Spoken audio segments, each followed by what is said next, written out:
Hai semuanya, selamat datang kembali di channel YouTube saya. Kali ini saya akan membahas tentang manajemen keuangan. Nah, pada slide 1 ini terdapat nama saya, program studi, serta judul yang akan saya bawakan yaitu manajemen keuangan. Oke, kita lanjut ke slide yang kedua. Pada slide yang kedua terdapat kasus yang akan saya bahas yaitu kasus toko baju Violet. Berikutnya, di slide yang ketiga, terdapat kasus satu, di mana Vio adalah seorang pecinta fashion dan juga seorang influencer di media sosial. Karena hal tersebut, Vio banyak dimintai saran dalam hal berpakaian. Dengan melihat peluang tersebut, Vio ingin membuka sebuah toko yang dapat mereka percayai dalam hal berpakaian. Maka, muncullah sebuah ide untuk membuka toko baju Violet. Setelah melakukan search di berbagai sumber terpercaya terkait potensi pasar kedepannya, maka Vio dapat menargetkan bahwa dalam 1 tahun pertamanya mampu meraih omset sebesar 250 juta. Di slide keempat ini terdapat kasus 2 di mana untuk memulai bisnis, Vio harus menyiapkan tempat usaha dan membeli peralatan penjualan. Selain itu, dia juga membutuhkan dana untuk biaya promosi agar dapat menjangkau lebih banyak pelanggan. Berikut ini rincian biaya yang Vio butuhkan. Ada biaya sewa tempat usaha per tahunnya 20 juta, biaya peralatan penjualan 30 juta, biaya promosi 15 juta. Berikutnya di slide kelima terdapat kasus 3, 4, dan 5. Kasus 3, toko baju Violet memiliki 4 karyawan dan juga pengeluaran tetap lainnya, seperti biaya listrik, air, dan lain-lain.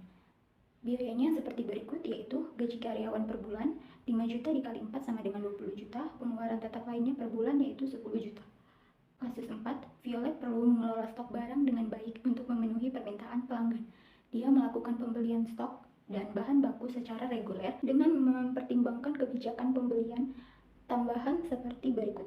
Biaya pembelian stok dan bahan baku per tahun 70 juta, kebijakan pembelian tambahan itu 10% dari biaya pembelian stok dan bahan baku. Kasus kelima, Violet memiliki beberapa aset seperti dana tunai dan pinjaman modal usaha untuk memenuhi kebutuhan keuangan bisnisnya. Seperti berikut. Dana tunai awal itu 50 juta, pinjaman modal usaha dari bank 40 juta dengan bunga 8% per tahun. Lanjut ke slide 6, di mana terdapat kasus 6 yang berisi pertanyaan tentang bagaimana performa neraca bisnis toko baju Violet dihitung. Lalu hitung modal kerja yang dibutuhkan oleh Violet, berapa tingkat keuntungan dari investasi modal tersebut, performa laporan rugi laba, besarnya laba kotor dan laba bersih yang berhasil diprediksikan, besarnya margin keuntungan ROA dan ROE dari bisnis Vio, bagaimana kemampuan pembayaran utang yang dimiliki oleh bisnis Vio, bagaimana efektivitas Vio dalam pengelolaan aset yang dimiliki, bagaimana pula likuiditas bisnis Vio tersebut. Selanjutnya, di slide ketujuh terdapat proforma neraca seperti yang terlihat pada gambar, bahwa total aset sebesar 200 juta dan juga total kewajiban dan ekuitas sebesar 200 juta yang berarti balance. Kemudian di slide ke-8 terdapat modal kerja dan tingkat keuntungan, di mana modal kerja yang dibutuhkan yaitu modal kerja dapat dihitung sebagai selisih antara aset lancar dan kewajiban lancar pada neraca bisnis. Jadi modal kerja yang dibutuhkan adalah modal kerja sama dengan aset lancar dikurang kewajiban lancar, modal kerja sama dengan 150 juta dikurang 60 juta, sehingga modal kerjanya 90 juta. Serta tingkat keuntungan dari investasi modal sama dengan tingkat keuntungan dari investasi modal dapat dihitung dengan menggunakan rumus return on investment atau ROI. ROI mengukur seberapa efektif sebuah investasi dalam menghasilkan laba dibandingkan dengan biaya investasi yang dikeluarkan. Jadi tingkat keuntungan dari investasi modal ROI adalah ROI sama dengan laba bersih dikurang modal awal dibagi modal awal.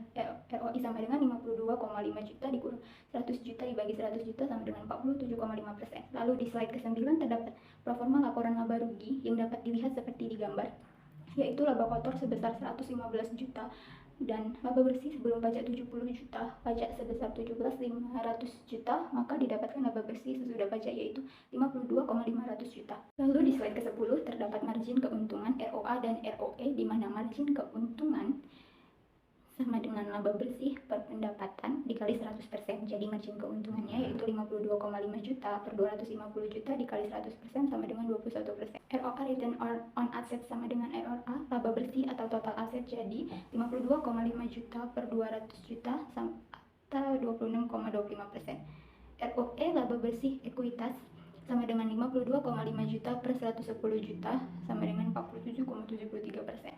Lalu di slide ke-11 terdapat kemampuan bayar utang. Untuk menilai kemampuan pembayaran utang yang dimiliki, kita perlu melihat beberapa rasio keuangan yang relevan. Seperti berikut. Rasio utang terhadap ekuitas.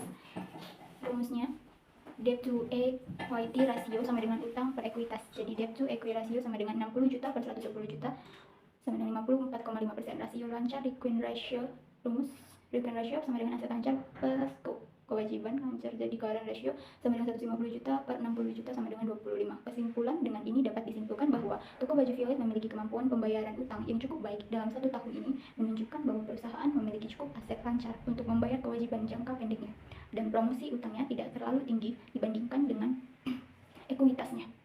Kita sudah sampai di slide yang terakhir, yaitu slide ke-12. Terima kasih untuk yang sudah menonton, and I hope you can get useful knowledge from this presentation. Good luck. Bye-bye semuanya.